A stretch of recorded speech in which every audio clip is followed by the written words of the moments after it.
Iran America वार्ता में पाकिस्तान की मध्यस्थता, मजाक या रणनीति? आजकल एक सवाल बहुत तेजी से उठ रहा है। क्या सच में पाकिस्तान जैसे देश का ईरान और अमेरिका के बीच मध्यस्थ बनना एक हास्यास्पद स्थिति है, या इसके पीछे गहरे भू-राजनीतिक जियोपॉलिटिकल मायने छुपे हैं? पहली नजर में यह विरोधाभासी लगता है। एक ऐसा देश जिस पर समय समय पर आतंकवाद से जुड़े आरोप लगते रहे हैं, वही अब दो बड़े देशों के बीच शांति वार्ता की मेजबानी कर रहा है। लेकिन अंतरराष्ट्रीय राजनीति सिर्फ नैतिकता पर नहीं, बल्कि हित, इंटरेस्ट्स और रणनीति पर चलती है। पाकिस्तान क्यों बना मध्यस्थ?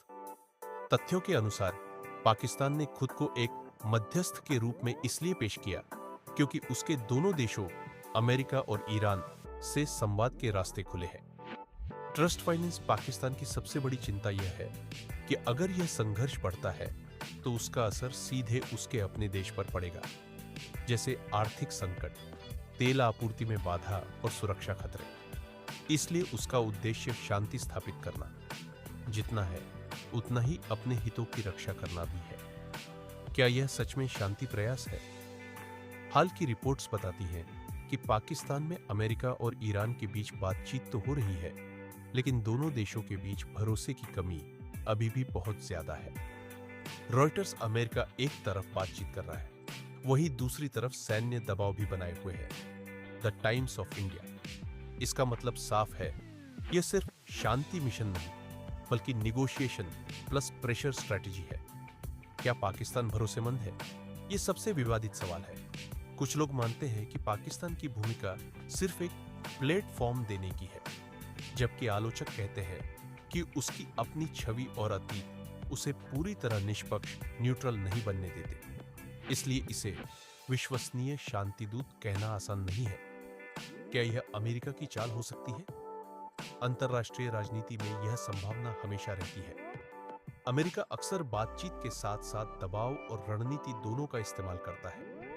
ऐसे में यह भी संभव है कि वार्ता सिर्फ समय खरीदने या दबाव बनाने का तरीका हो। लेकिन अभी तक ऐसा कोई ठोस प्रमाण नहीं है कि यह पूरी तरह साजिश ही है। असली सच्चाई क्या है? यह स्थिति न तो पूरी तरह हास्यास्पद है, न ही पूरी तरह आदर्श। असल में यह एक जटिल भू राजनीतिक खेल, कॉम्प्लेक्स जियोपॉलिटिक्स है, जहां अमेरिका अपने हित और शक्ति बनाए रखना चाहता है, ईरान अपनी सुरक्षा और संप्रभुता बचाना चाहता है, पाकिस्तान अपनी भूमिका और महत्व बढ़ाना चाहता है। निष्कर्ष यह कहना कि एक आतंकी देश शांति करा रहा है, भावनात्मक प्रतिक्रिया हो सकती है, लेकिन वास्तविकता यह है कि अंतरराष्ट्रीय राजनीति में नैतिक छवि से ज्यादा रणनीतिक उपयोगिता मायने रखती है। कभी-कभी वही देश जो विवादों में रहा हो, कूटनीति में मध्यस्थ की भूमिका भी निभा सकता है। अंतिम विचार: दुनिया की राजनीति में कोई भी देश पूरी तरह अच्छा या बुरा नहीं होता। हर देश अपने हित के अनुसार कभी खिलाड़ी बनता है तो कभी मध्यस्थ, और यही अंतरराष्ट्रीय राजनीति की सबसे बड़ी सच्चाई है।